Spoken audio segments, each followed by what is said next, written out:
Hey loves, welcome back to the channel. Pour yourself something warm, get cozy, and let's sit down and talk about the things we usually keep to ourselves. Today we'll talk about self awareness. Um, let's start. Uh, we always talk about self awareness like it's this simple, clean cut thing, just sitting down, meditating, and figuring out who you are. But for women, it's honestly so much more complicated than that. It's less like a map and more like a massive untangling process, isn't it? Think about it from the time they're little girls are conditioned to be hyper aware of everything around them. You can hear the toy train going behind me. It's near my home, so you can hear it. Yeah.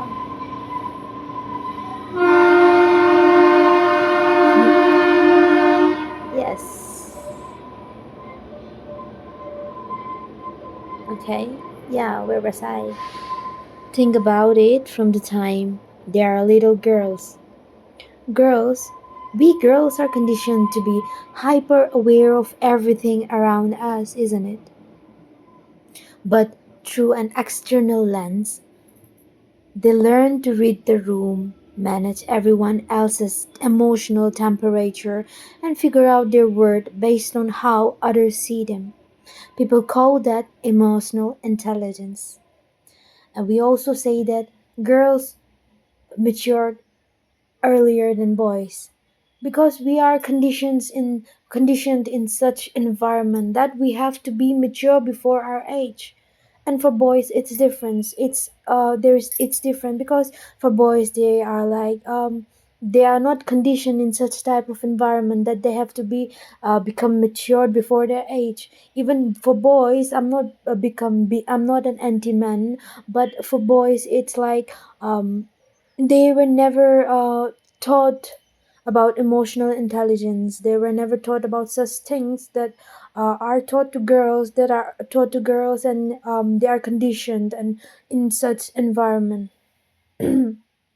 So people call that emotional intelligence, and sure it is, but it can also drown out your own inner voice. A lot of women hit this point where they realize the voice in the head isn't even theirs. It's a recording of societal expectation, family rules, or just trying to live up to these impossible, conflicting standards of being the perfect professional, partner, and person all at once. So, self awareness for women usually start with this disruptive unlearning. You have to actively separate what you genuinely want from what you were taught would keep you safe, accepted, or good. And then you add the physical aspect to it, just navigating the biological shifts through life, like hormonal cycles, motherhood, and choosing not to have kids and aging. Your body changes, and your identity has to shift with it. True self awareness becomes so somatic. It's about listening to your body instead of overriding it just to keep everyone around you happy. Recognizing burnout not as failure, but as your nervous system. Whoa. I just said wow because I thought I wasn't recording. Okay. But as your nervous system waving a red flag.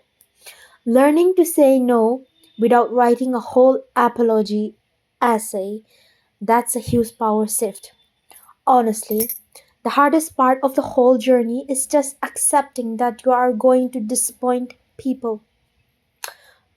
From a woman to woman, from a girl to girl, I just want to say in life, do what you want. Do what makes you happy and not what others want from you. Do what makes you happy. Do what gives life to your life. All right. And then just like prepare yourself to disappoint people, because in life, if you want to make yourself happy, you're going to disappoint a lot of people in your life, and that's okay, completely okay. You can't keep on working yourself out just to impress people around you. For a girl, it's very important that you're self-aware of what you want and be ready to disappoint the people in the process of achieving and getting what you want from the life you have. Your life is yours and no one else's. You have to make decision for me for your life, not your spouse, not your parents, not anyone in your life. All right. So honestly, the hardest part of the whole journey is just accepting that you're going to disappoint people. Women are heavily considered to be peacekeepers. So the moment you set a boundary, get angry, or chase your own ambition without shrinking yourself, people can react poorly, and that's okay, completely okay. Developing self awareness means setting that desperate need to be universally liked. You realize that keeping the peace at the cost of your own soul is just a cage. It's not about being selfish, it's just basic self respect. And the cool thing is, when one woman finally does that internal work and stands in her truth, it changes the whole dynamic around her. It changes how she shows up for her friends, her family, and the younger woman watching her. It turns her from a character in someone else's script into the actual author of her own life. And that is how a woman should live her life. And that is how self aware we should be about our life and our surrounding and what is happening in our life.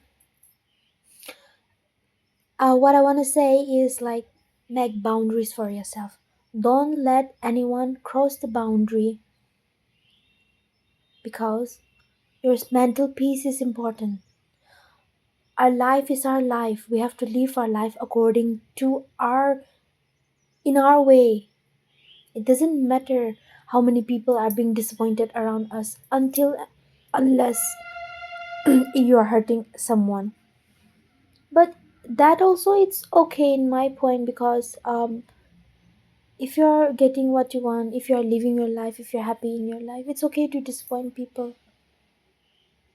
Yeah. So that's it, girlies, for today. That we'll talk about more girly things, more woman thing in my next video. Stay tuned. Bye bye, and love you all.